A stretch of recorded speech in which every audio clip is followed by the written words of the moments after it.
Greetings, everyone. Joy Brooks with Email and Coffee. Today I'm talking with Kay Peacey from the UK. It's good morning for me, but it's late afternoon for you. What's up, Kay?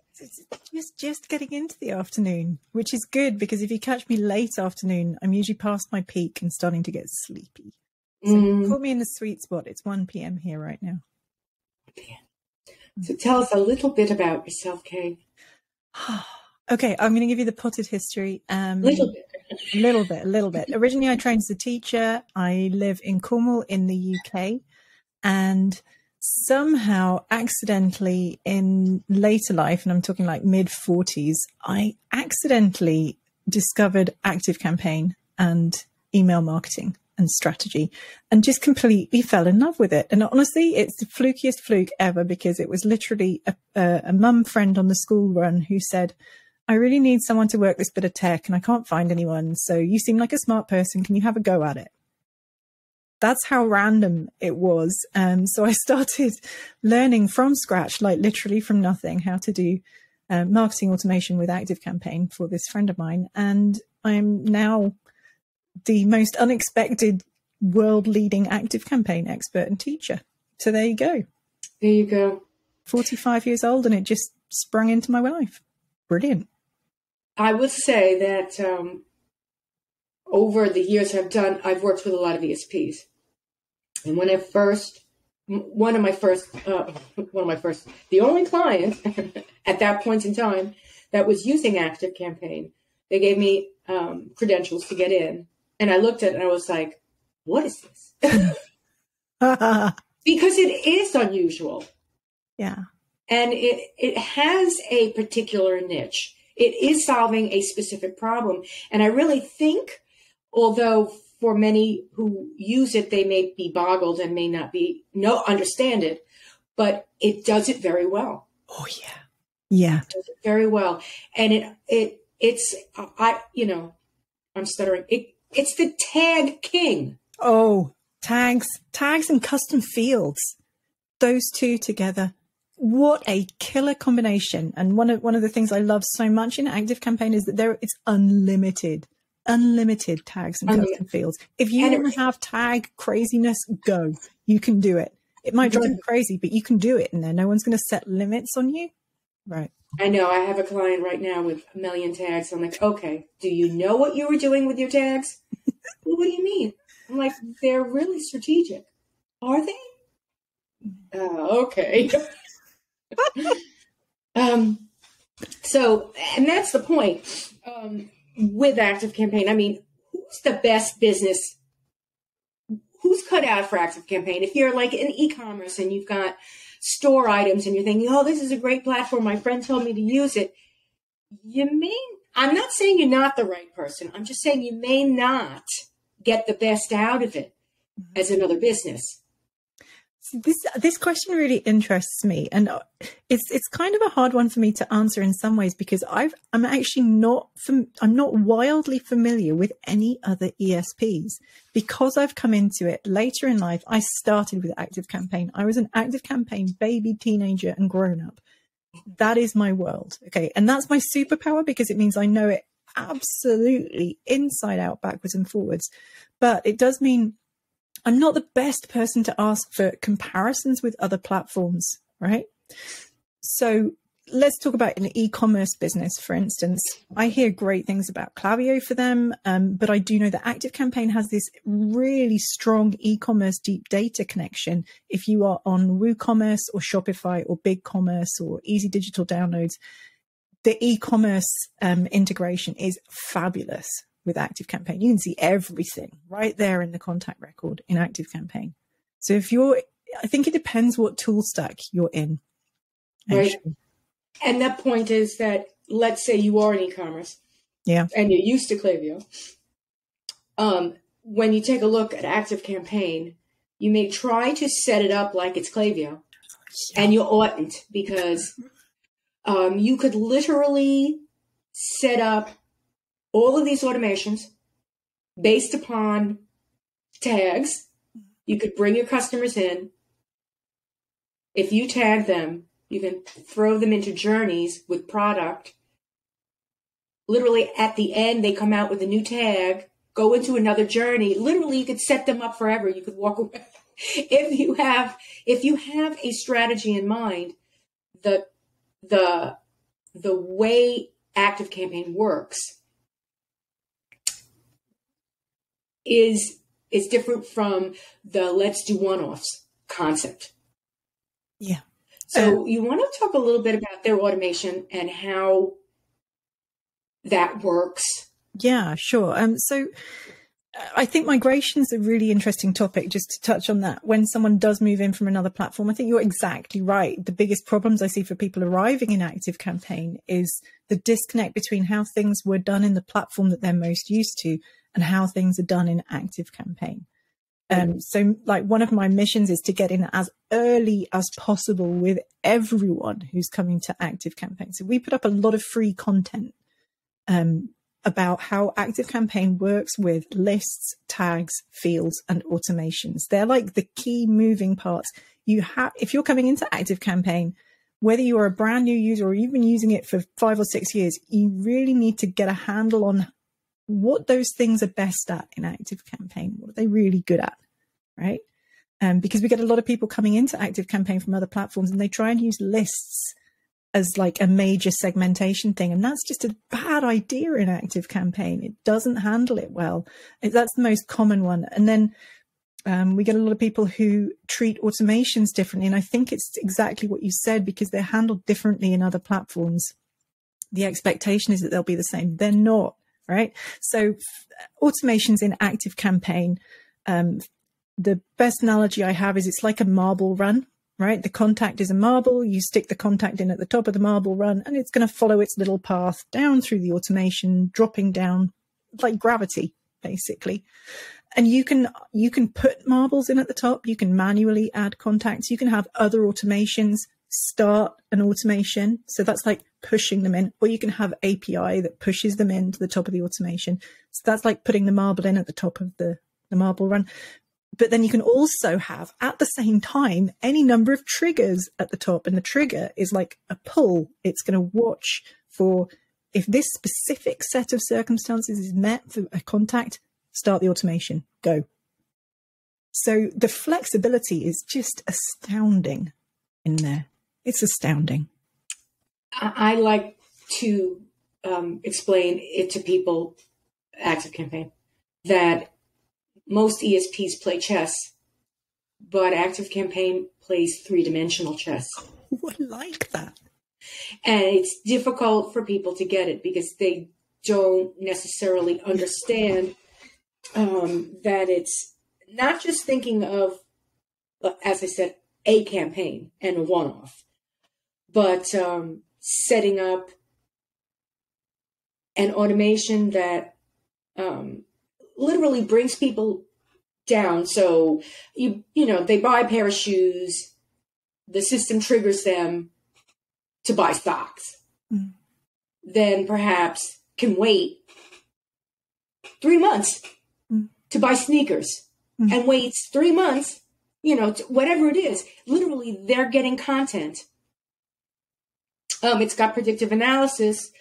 You know, it's got a few tools in there so that, you know, you can literally, it can wait, it can send them at a particular time. And it can tag them in such a way that they're out and now they're into another automation. Oh yeah. Yeah. There's some super powerful stuff. That's when it gets 3-dimensional. So you're like, oh, well, you know, at some point this automation is not valid anymore. Okay. Well, at what point does a customer become available for either another product, another service, you know, another bit of information? Think about that, the 3-dimensional concept. It's difficult for some. You've very nailed it. I think that's a big part of the overwhelm for people in ActiveCampaign. For many users, like for me, inside my head, it's like the Matrix in there. I can see ActiveCampaign in 3 dimensions, right? So I can see how all the flows work. And one of the major things that I teach in my ActiveCampaign Academy is how to think your way through processes from nose to tail, and where do they fit into the network of stuff that you've got in there? How do you hold that and be strategic about it and build intentionally rather than chaotic. And then on top of that, how do you untangle it if you or some other person has created spaghetti in there and you've got to untangle it and make sense of it? How do you even make a start on going that? Yeah. So that visualization, and how do you document that? There's a lot of flowchart mapping and relationships, recording relationships between different items in there. You know, this tag is affecting these other things. If you don't know that, you cannot possibly be strategic with your building. Yeah. Yeah, I'd say that that's probably the challenge. Email marketing is not a challenge. Mm-hmm. Anyone can email market, more or less.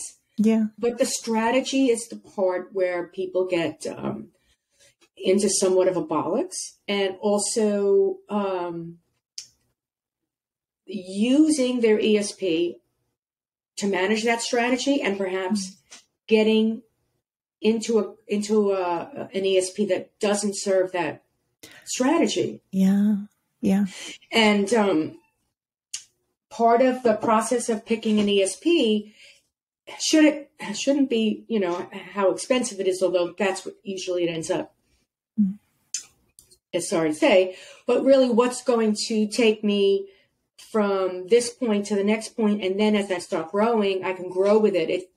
It's migrating from ESP to ESP is a big deal. Yeah, so much. Yeah, I love getting people as they're migrating into ActiveCampaign, because I can set them straight so that they're going to get the best out of it really early on.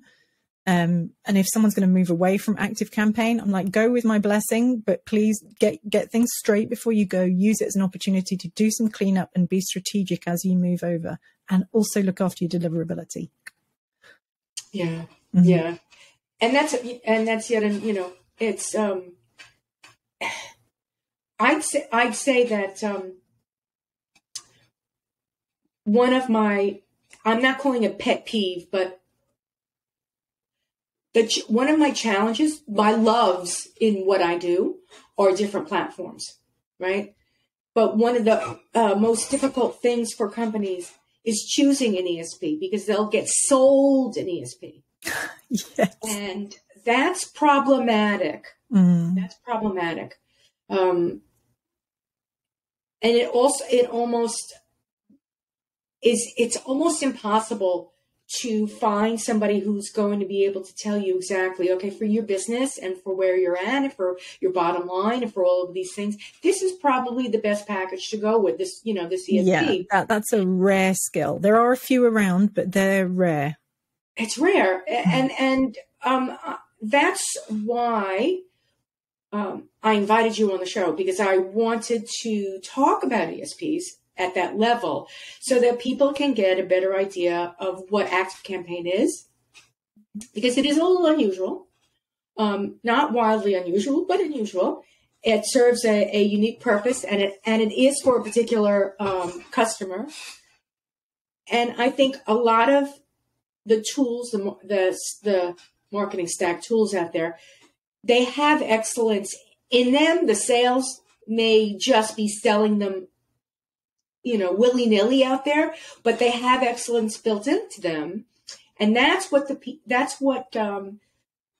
email marketers need to know. That's what the marketing departments, the MOPs, the groups that are out there buying the product, that's what they need to know. It's like, what strength is this? Is it just cheap? Okay, that's a strength. I get that. That is a strength. Yeah. And that may be what you need at certain points in time. But what's going to happen, I'm thinking I'm going to be growing. I'm thinking my business is going to be successful. Thereby, in 6 months, is the bottom line. It's cheap, going to still hold me. Am I going to be in a corner, painted into a corner, and I'm still going to be doing the same old? Whereby now the tool is not working for me. I'm working for the tool. And, ActiveCampaign can really do all the heavy lifting.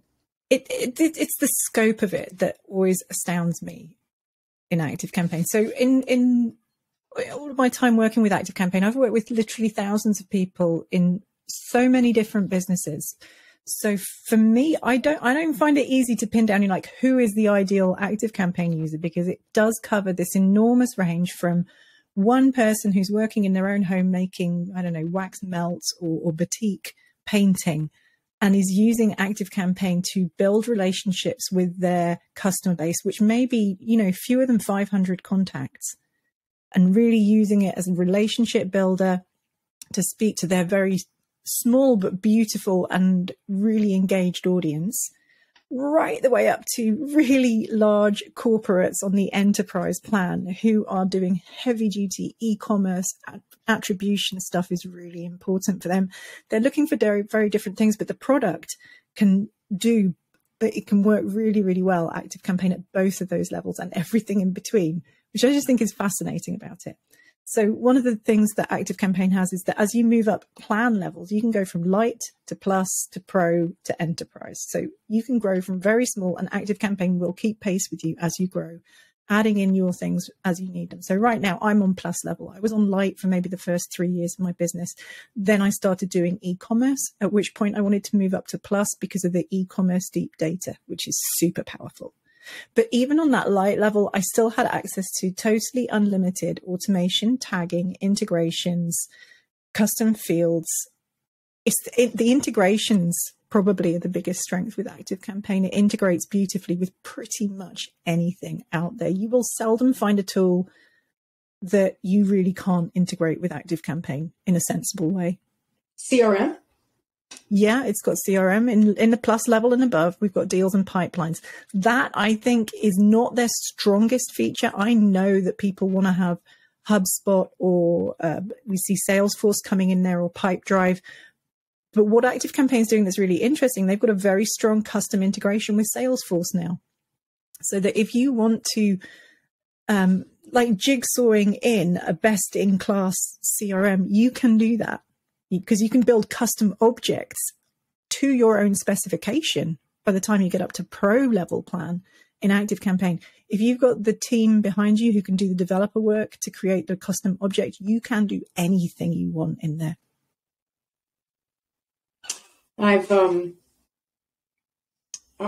recently taken on a customer, and it just coincided with me meeting up with you. So it was a little bit of serendipity, synchronicity, whatever you want to call it.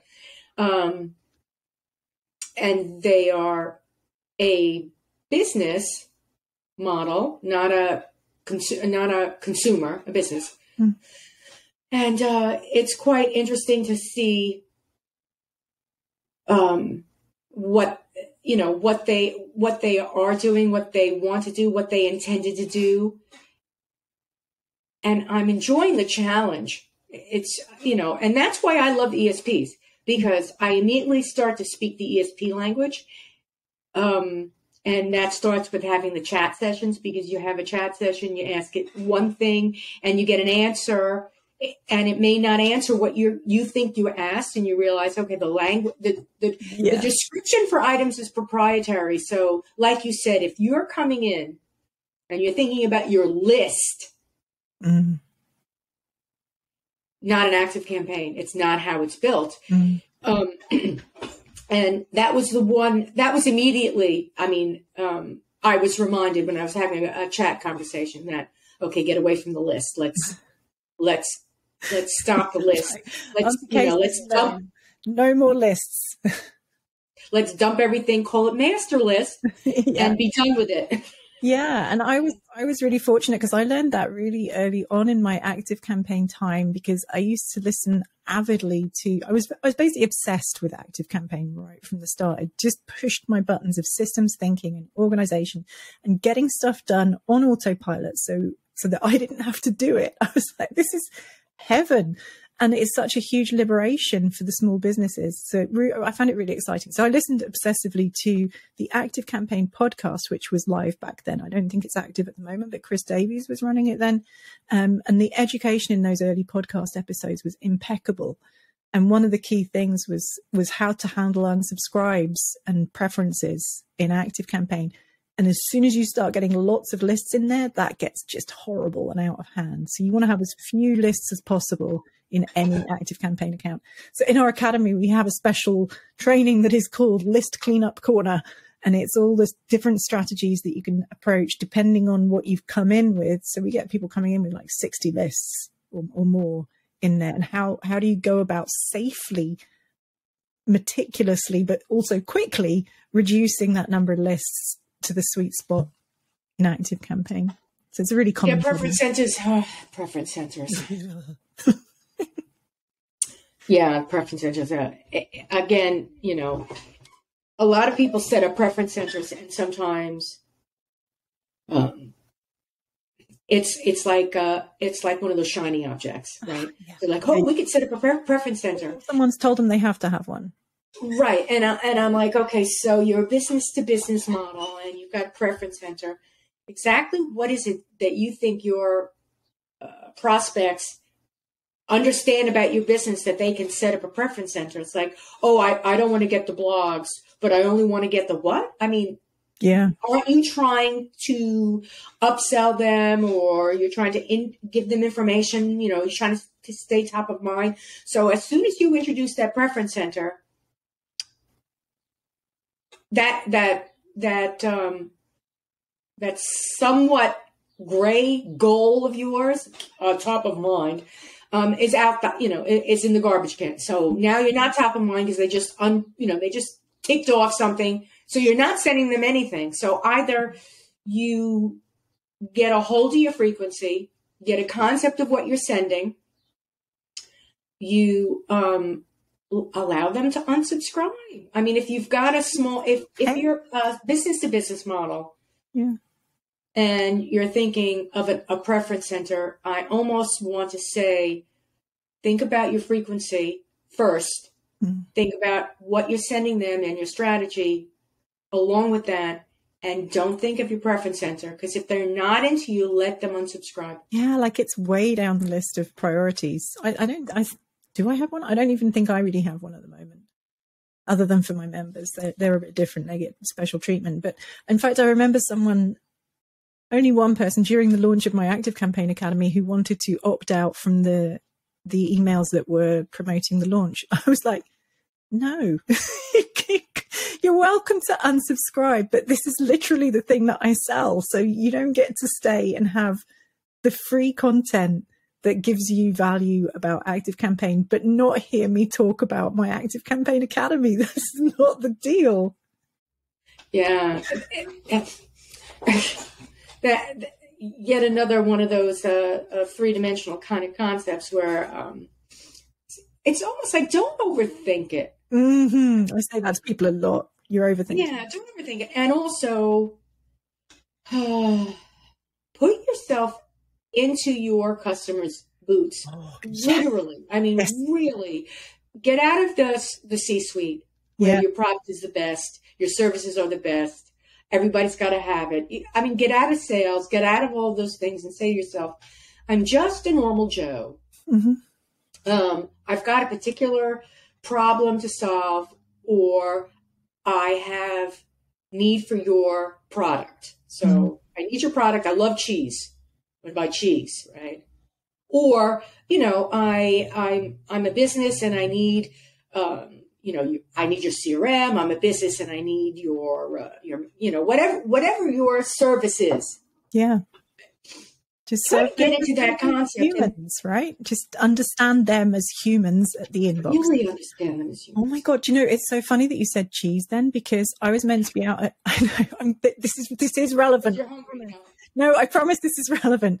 I was supposed to be out in Spain about a month ago for Inbox Expo to deliver a talk, and I couldn't go because I had a trapped nerve in my neck, so I couldn't travel. But my talk, which I delivered virtually, there's a big story at the center of it, which is about a cheese shop, a really specialist cheese shop in the UK. We've been buying from them for like 10 years. But buying from them, navigating their emails is so stressful that one year I ended up ordering the Christmas cheese, really special, gourmet, our Christmas thing. It arrived on the 25th of November because I'd got so flustered and their systems were so bad that I ordered it for completely the wrong month. Then I couldn't get hold of them to say, dudes, you've sent the cheese on the wrong date. Oh, well, actually, it was me. I picked the wrong date, but it wasn't obvious. And anyway, the talk hinges around, if you're going to be doing emails, you need to understand the human who is looking at that email. You have to put yourself in their shoes and look with their eyes at the email. So the most important thing that they should have told me in that, here, great, we've had your order, is the delivery date. That should have been in words, pretty date, at the top, so that the human brain is going to see it and understand it straight away. And they literally put a note in the delivery box that said, we've swapped out some of your cheeses because it's not Christmas yet. And it was like a Christmas cheese box. How did nobody think, here's this customer who's ordered from us consistently for 10 years nearly at Christmas to deliver just before Christmas? And instead they packaged it up, swapped out the cheeses, put the note in. Like, guys, there's just a human on the end of this. And yeah, I'm sorry, I went off on a tangent there, but it's something I feel really strongly about, that we as email marketers can be doing so much better. And this is from small businesses right up to the big corporates, on understanding human behavior at the inbox. And it can be something as simple as showing someone the email address that you just sent it to. If you want them to go log in on your site, tell them the email address that they've registered with. Don't make them go looking for this stuff. You know, if it's a membership, show them their next renewal date in every email you send them. You're going to reduce your customer support tickets immediately because everyone knows what's going on. Like that contextual information. Mm-hmm, mm-hmm. It is so easy to put that in emails, right? We've got it. Right. And the point is that, you know, understanding your customers at that level drives the strategy and also drives the content. Yes. Where you're sitting going, oh, what are we going to write about? Let's write about, you know, a story. Everybody tells you to tell a story. So we'll tell stories. Well, if I'm not saying storytelling isn't great. I am saying, what does that have to do with your customers? The concept of how they work through and process your brand and what they need. Do they really need stories just because everybody's telling stories? Do they really need to know about your story to the market when they can't even find their username? Yeah. Yeah. It's like somewhere along the line, we've lost touch of the humanity. And we've lost a connection and the realities of how people actually behave when they're looking at their emails, that we are time poor. We are poor on attention. We're easily distracted. We're often looking on mobile. So we've got limited screen real estate. So that, you know, if you have a CTA in there and you really need them to see it, you're going to have to put it near the top of the email, because the chances of them getting distracted by someone knocking on the door or the train arrives, whatever it is, you've lost them. And you've lost. Yeah. And I think it comes from both angles of like the content, but also where we were talking about the frequency of sending, the cadence that you're sending at. I spend a lot of time with the very small businesses who are using ActiveCampaign, encouraging them to send more frequently, because their cadence is so light touch that they're not getting in front of people reliably. And the moment you say to someone, just remind me how many emails are in your inbox every day, and now think about your customer and the chances you have of being in that top 3 of emails when they're looking. And basically how you can translate your product and services and brand into the inbox so that the customer can get the most out of that relationship. Yeah. Like you said, not too light so that, you know, they forget about you. Yeah. Like, I signed up for that. Did I sign up for that? Oh, dangerous territory. I'm signing up again. So having 4 different email addresses in there. Yeah. Yeah. So, you know, the welcome campaign. I don't know how many times I've had the conversation with customers that sign up for email. And I'm like, okay, let's do the welcome campaign. Oh, we don't have to do that. We'll just, you know, launch into something. I'm like, you don't understand what that welcome campaign is doing. Yeah. And you can only say it so many times before again, it's that 3-dimensional thing. Now you're talking about, it's not content. It's literally, you want to make sure you can deliver to them. You want to make sure that email address is correct. You want to make sure that they really want to get the email because they may have signed up. Mm-hmm. They get the welcome. They see your brand and they're like, oh, no, it wasn't exactly what I thought it was. Unsubscribe. They're not your customer. Yeah. It's okay. So you're doing all this at the welcome end. Yeah. And basically, if you've got that welcome set up, where at the end of which anyone who hasn't opened, as far as ActiveCampaign goes, gets tagged as such. Yeah, you got to be careful with those opens, right? Yeah, like they haven't opened. You just sent them 3 campaigns. They just signed up. You just sent them 3 campaigns. It's a week. The welcome is set up so that you can test the waters. Yeah. Now they haven't opened. Anyone else would just start mailing to them. Yeah. Oh, it's okay. They haven't opened. It's okay. They'll eventually open. Well, the point is, what's going on with them? Yeah. And that's when something like ActiveCampaign can really help you, because let's say the concept is, okay, we've got the welcome campaign. We have this flow chart of what's going on. We have a strategy in the back of our mind. We're sitting here in our marketing meeting. What happens if they don't open a welcome campaign? What do we do with them? Yeah. Yeah, I love it. It's got so much flexibility in there to build those fallbacks where you can catch the leak, or you can offer someone the easy out, or like they're not engaging, so you can slide them off over here. There are so many tools in there to let you work with that. But before I jump into those, I just we've got to talk about the Apple Mail privacy protection and how that impacts on opens tracking. You can't use mail privacy protection opens to trigger or make any decisions about anything in ActiveCampaign anymore. They show on the contact record, but you can't see them in automation.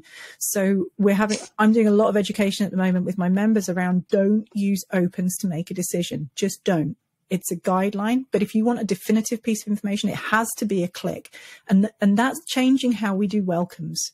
So for example, I'm building a lead magnet right now, which is the 5 golden treasures of email. And this whole thing is actually reverse engineered to get them to click. Like they literally have to click. If they want to keep getting the emails at all, it's very explicit. This is like an interactive welcome sequence. You got to be clicking if you want to keep playing. And it's geared up for that purpose to get the clicks. And my goals in ActiveCampaign are going to be looking for those clicks. In order for them to progress, they have to be engaging. Joy, you've just frozen up at this end. Ooh. I'm thinking that we've lost our guest. Damn it. Yes. Hold on, folks. She'll be signing back in, I'm sure. And we'll pick up right where we left. Don't you just love technology?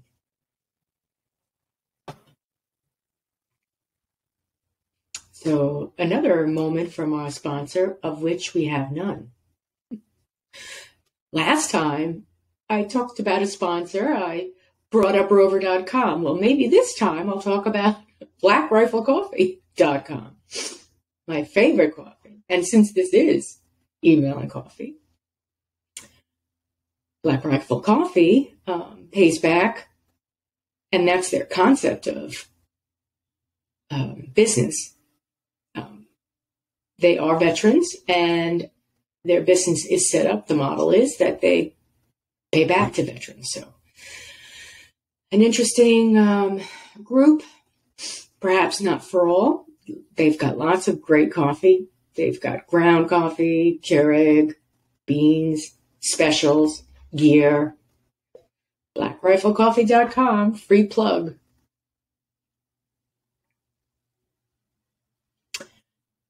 Oh, look. I'm back. You're back. Believe it or not, I just did a free commercial. Let's get our echo off. Oh, is that me? Yes, that's you. Oh, I got to find the setting.